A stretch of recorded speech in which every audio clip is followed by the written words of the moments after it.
Dear students, today we start our discussion on second part of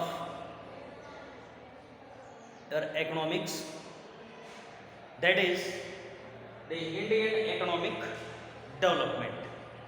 That is the second book or second part of your syllabus. The first part is the statistics for economics, then the second part is Indian economic development. So today we start our discussion about the Indian economic development, and the first chapter of this part is the liberalization, privatization and globalization and appraisal. So this is the third chapter, but the first two chapters are removed by the government for your syllabus. Therefore, this year your syllabus in the second part, that is they start with the liberalization, privatization and globalization and appraisal. So this the chapter is 3, but in your the syllabus for this academic year is chapter number 1. ಆತ್ಮೀಯ ವಿದ್ಯಾರ್ಥಿಗಳೇ, ಇಂದು ನಾವು ಈ ವರ್ಷದ ತಮ್ಮ ಅಧ್ಯಯನಕ್ಕೆ ಅಳವಡಿಸಿದಂಥ ಭಾಗ 2ರ ಮೊದಲನೆಯ ಅಧ್ಯಾಯದ ಬಗ್ಗೆ ನಾವು ವಿಶ್ಲೇಷಣೆಯನ್ನು ಮಾಡೋಣ. ಅಂದರೆ ಮೊದಲನೇ ಭಾಗವು ಅರ್ಥಶಾಸ್ತ್ರಕ್ಕಾಗಿ ಸಂಖ್ಯಾಶಾಸ್ತ್ರವು ಎಂಬುದಾಗಿದ್ದರೆ, ಎರಡನೆಯ ಭಾಗವು ಇಲ್ಲಿ ಭಾರತದ ಆರ್ಥಿಕ ಅಭಿವೃದ್ಧಿ ಎನ್ನುವಂತಹ ಭಾಗ 2ರ ಅರ್ಥಶಾಸ್ತ್ರವನ್ನು ನಾವು ಅಧ್ಯಯನ ಮಾಡೋಣ. ಇಲ್ಲಿ ಭಾಗ 2ರಲ್ಲಿಯ ಅರ್ಥಶಾಸ್ತ್ರದ ಮೊದಲನೆಯ ಅಧ್ಯಾಯವು ತಮಗೆ ಉದಾರೀಕರಣ, ಖಾಸಗೀಕರಣ ಮತ್ತು ಜಾಗತೀಕರಣದ ಒಂದು ವಿಶ್ಲೇಷಣೆ. ಅಂದರೆ ಈ ಅಧ್ಯಾಯವನ್ನು ನಾವು ಇಲ್ಲಿ ಮುಖ್ಯವಾಗಿ ಮೊದಲನೆಯ ಅಧ್ಯಾಯವೆಂದು ಪರಿಗಣಿಸುತ್ತೇವೆ. ಏಕೆಂದರೆ ಭಾಗ 2ರಲ್ಲಿಯ ಮೊದಲನೆಯ 2 ಅಧ್ಯಾಯಗಳನ್ನು ಈ ವರ್ಷದ ತಮ್ಮ ಪಠ್ಯಕ್ರಮದಿಂದ ತೆಗೆದುಹಾಕಲಾಗಿದೆ.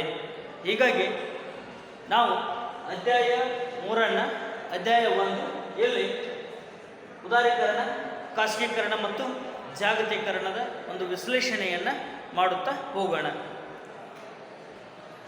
Then this chapter, it is the concentration or the objectives of study is related to economic development of the country through the strategy of the liberalization, privatization and globalization. So after independence,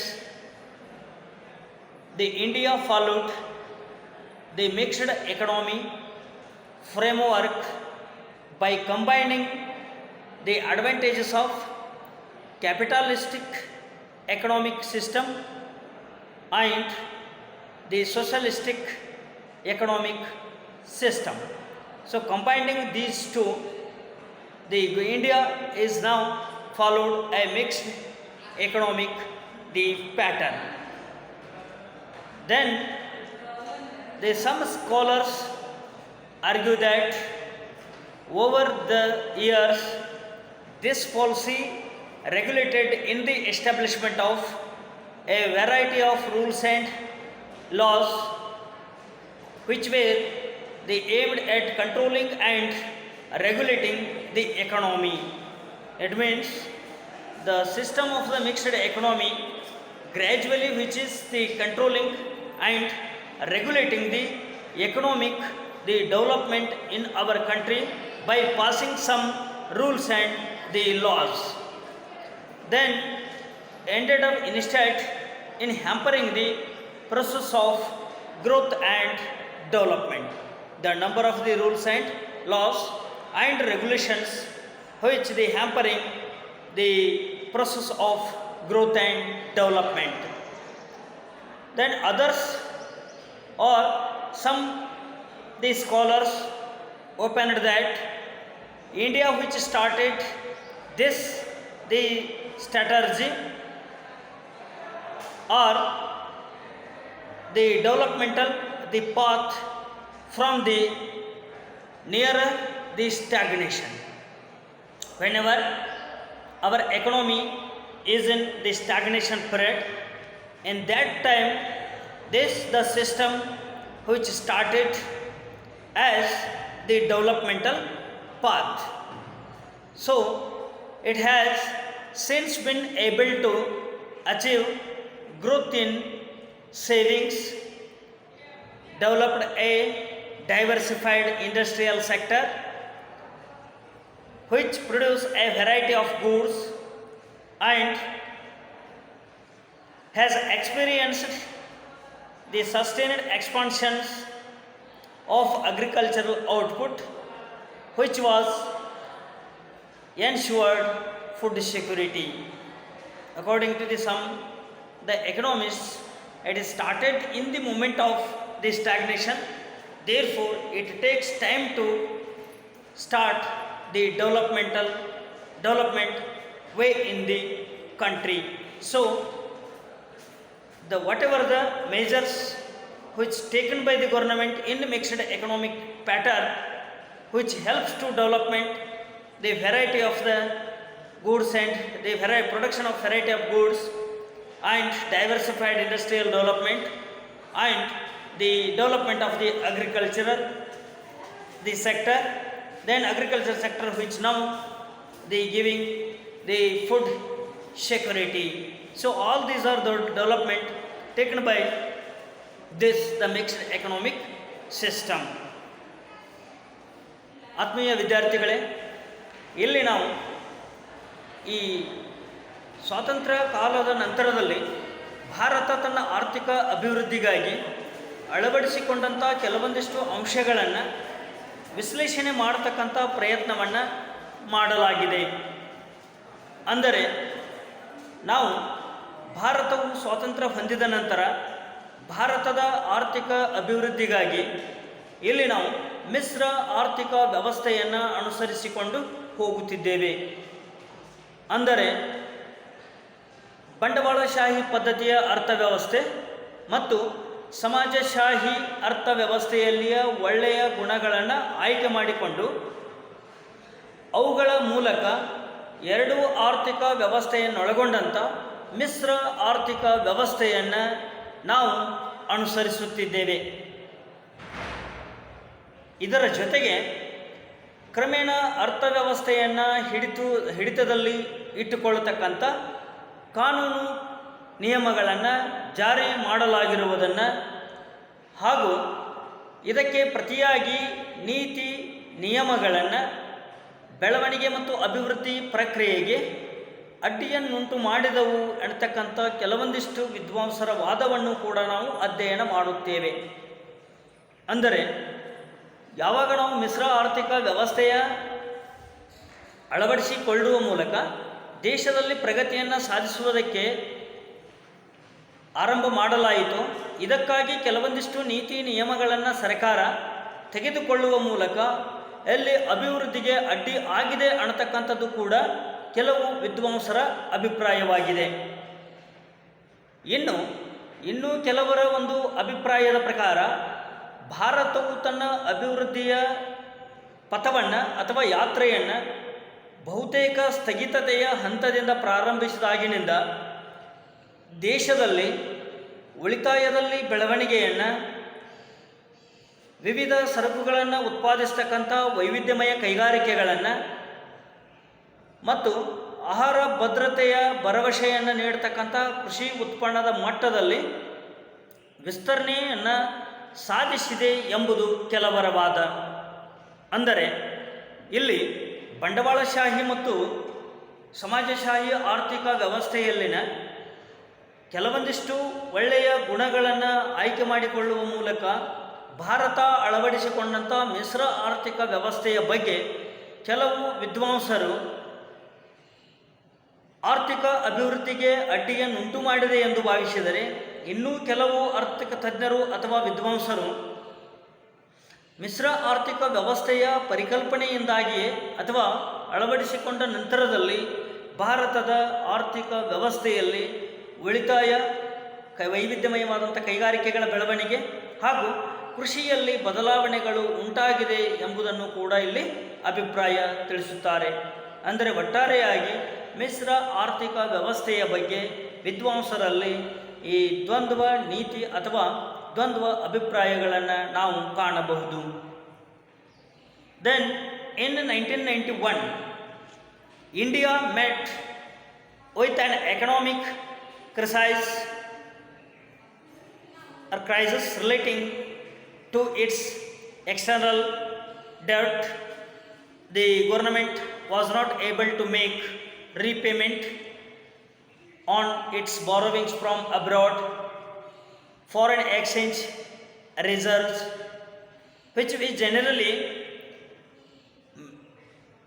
mention to import the petrol and other important items, dropped to levels that were not sufficient for even a fortnight. The crisis was further compounded by rising prices of essential commodities or goods. All these led the government to introduce a new set of policy measures which changed the direction of our developmental strategy. It means in the year 1991, India facing the financial crisis relating to the external debt and repayments to abroad and the foreign exchange reserves and increase in essential commodities price and the increase in the petroleum, the products. Overcoming all these problems, the government to introduce a new set of policy measures which changed the direction of our developmental strategy. Then in this chapter we will look at the background of the crisis measures that the government has adopted and their impact on various sectors of the economy. It means by keeping all these the points in the mind, the government taken some the measures for the development of country through the strategy of liberalization, privatization and globalization. So here the when government or India facing the financial crisis in the year 1991, in that moment it's the measures that the government has adopted and their impact on various sectors which we'll study in this chapter. So here the introductory part of this chapter is why the government need to set a major policy of the new phenomena, that is the LPG.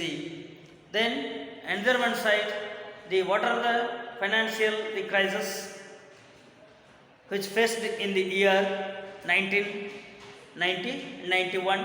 So all these things are included in this chapter.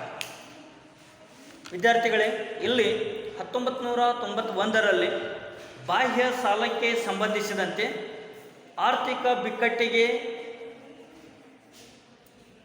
ಭಾರತವು ಸಿಲುಕಿದಾಗ ಸರ್ಕಾರವು ವಿದೇಶದಿಂದ ಪಡೆದ ಸಾಲವನ್ನು ಮರುಪಾವತಿ ಮಾಡದೇ ಇರತಕ್ಕಂಥ ಸಂದರ್ಭ ನಿರ್ಮಾಣವಾದಾಗ ನಾವು ಸಾಮಾನ್ಯವಾಗಿ ಪೆಟ್ರೋಲ್ ಮತ್ತು ಇತರೆ ಪ್ರಮುಖ ಅವಶ್ಯಕ ಸರಕುಗಳ ಬೆಲೆಗಳು ಏರಿಕೆ ಆದಾಗ ಇನ್ನೊಂದು ಕಡೆ ಪೆಟ್ರೋಲಿಯಂ ಮತ್ತು ಇತರ ವಸ್ತುಗಳನ್ನು ಹೆಚ್ಚು ಆಮದು ಮಾಡಿಕೊಳ್ಳಲು ನಿರ್ವಹಿಸಿದಾಗ ಹಾಗೂ ವಿದೇಶಿ ವಿನಿಮಯ ಸಂಗ್ರಹದಲ್ಲಿಯೂ ಕೂಡ ಕೇವಲ 2 ವಾರಕ್ಕೆ ಸಾಕಾಗುವಷ್ಟು ವಿನಿಮಯ ಇರ್ತಕ್ಕಂಥ ಮಟ್ಟಕ್ಕೆ ಕುಸಿದ ಸಂದರ್ಭದಲ್ಲಿ ಈ ಒಂದು ನೂತನ ಆರ್ಥಿಕ ನೀತಿಯನ್ನು ತರಲು ಭಾರತ ಸರ್ಕಾರ ಪ್ರಯತ್ನಿಸಿದೆ.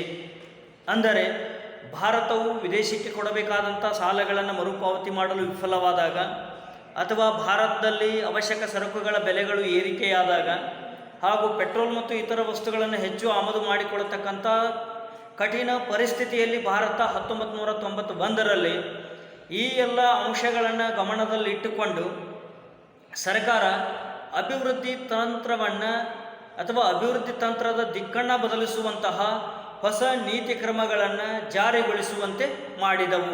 ಆ ಹೊಸ ಆರ್ಥಿಕ ಅಭಿವೃದ್ಧಿಯ ನೀತಿ ಕ್ರಮಗಳು ಎಂದರೆ ಉದಾರೀಕರಣ, ಖಾಸಗೀಕರಣ ಮತ್ತು ಜಾಗತೀಕರಣದ ಕಾರ್ಯನೀತಿ. ಅಂದರೆ ಈ ಒಂದು ಕಾರ್ಯಸೂಚಿಯನ್ನು ಕಾರ್ಯಗತಗೊಳಿಸಲು ಅತ್ಯಂತ ಸೂಕ್ತವಾದಂತಹ ಕಾಲಘಟ್ಟದಲ್ಲಿ ಭಾರತ ಸರ್ಕಾರವು ಹಣಕಾಸಿನ ಒಂದು ಸ್ಥಿತ್ಯಂತರದ ಸಂದರ್ಭದಲ್ಲಿ ಇದನ್ನು ತರುವುದಕ್ಕೆ ಪ್ರಯತ್ನವನ್ನು ಮಾಡಿದವು ಅಂತಕ್ಕಂಥದ್ದು ಇಲ್ಲಿ ವಿಶೇಷ. ಇನ್ನು ಈ ಅಧ್ಯಾಯದಲ್ಲಿ ನಾವು ಬಿಕ್ಕಟ್ಟಿನ ಹಿನ್ನೆಲೆಯನ್ನು, ಸರ್ಕಾರವು ಅಳವಡಿಸಿಕೊಂಡಂಥ ಕ್ರಮಗಳನ್ನು ಹಾಗೂ ಸರ್ಕಾರ ತೆಗೆದುಕೊಂಡಂಥ ಕ್ರಮಗಳಿಂದ ಭಾರತದ ಆರ್ಥಿಕ ವ್ಯವಸ್ಥೆಯ ವಿವಿಧ ವಲಯಗಳ ಮೇಲೆ ಆದಂಥ ಪರಿಣಾಮಗಳನ್ನು ನಾವು ಇಲ್ಲಿ ವಿಶ್ಲೇಷಣೆ ಮಾಡುತ್ತೇವೆ. ಅಂದರೆ ಭಾರತವು 1991ರ ಕಾಲಘಟ್ಟದಲ್ಲಿ ಇರ್ತಕ್ಕಂಥ ಹಣಕಾಸಿನ ಸ್ಥಿತ್ಯಂತರದ ಒಂದು ಅನುಭವದ ಆಧಾರದ ಮೇಲೆ ನೂತನ ಆರ್ಥಿಕ ನೀತಿಯನ್ನು ಜಾರಿಗೊಳಿಸಲು ಪ್ರಯತ್ನಿಸಿತು ಎನ್ನತಕ್ಕಂಥದ್ದು ಇದರ ತಿರುಳು. ಹೀಗಾಗಿ ಭಾರತ ತನ್ನ ಆರ್ಥಿಕ ಅಭಿವೃದ್ಧಿಗಾಗಿ ಒಂದು ಮಿಶ್ರ ಆರ್ಥಿಕ ವ್ಯವಸ್ಥೆಯನ್ನು ಅಳವಡಿಸಿಕೊಂಡಾಗ ಈ ಮಿಶ್ರ ಆರ್ಥಿಕ ವ್ಯವಸ್ಥೆಯ ಮೂಲಕ ಈ ಅನೇಕ ಕಾರ್ಯನೀತಿಗಳನ್ನು ರೂಪಿಸಿ 1991ರ ಕಾಲಘಟ್ಟದಲ್ಲಿ ಇರತಕ್ಕಂಥ ಆರ್ಥಿಕ ಸ್ಥಿತ್ಯಂತರಗಳನ್ನು ಕೊನೆಗಾಣಿಸಲು ನೂತನವಾದಂಥ ಆರ್ಥಿಕ ನೀತಿಯನ್ನು ಜಾರಿಗೆ ತರಲು ಪ್ರಯತ್ನಿಸಿದೆ. ಹೀಗಾಗಿ ಈ ಒಂದು ನೂತನ ಆರ್ಥಿಕ ನೀತಿಯ ಪ್ರಯತ್ನಗಳನ್ನು ಹೇಗೆ ಭಾರತದಲ್ಲಿ ಅನುಷ್ಠಾನಗೊಳಿಸಲಾಯಿತು, ಅದರ ಹಿನ್ನೆಲೆ ಏನು, ಹಾಗೂ ಭಾರತವು ನೂತನ ಆರ್ಥಿಕ ನೀತಿಗಳನ್ನು ಯಾವ ವಲಯಗಳಿಗೆ ಅನ್ವಯ ಮಾಡಿದೆ, ಹಾಗೂ ಭಾರತದಲ್ಲಿ ಅವುಗಳಿಂದಾದಂಥ ಆರ್ಥಿಕ ಒಂದು ಪರಿಣಾಮಗಳೇನು, ಈ ಎಲ್ಲ ಅಂಶಗಳನ್ನು ನಾವು ಈ ಅಧ್ಯಾಯದಲ್ಲಿ ತಿಳಿದುಕೊಳ್ಳಬೇಕಾಗುತ್ತದೆ.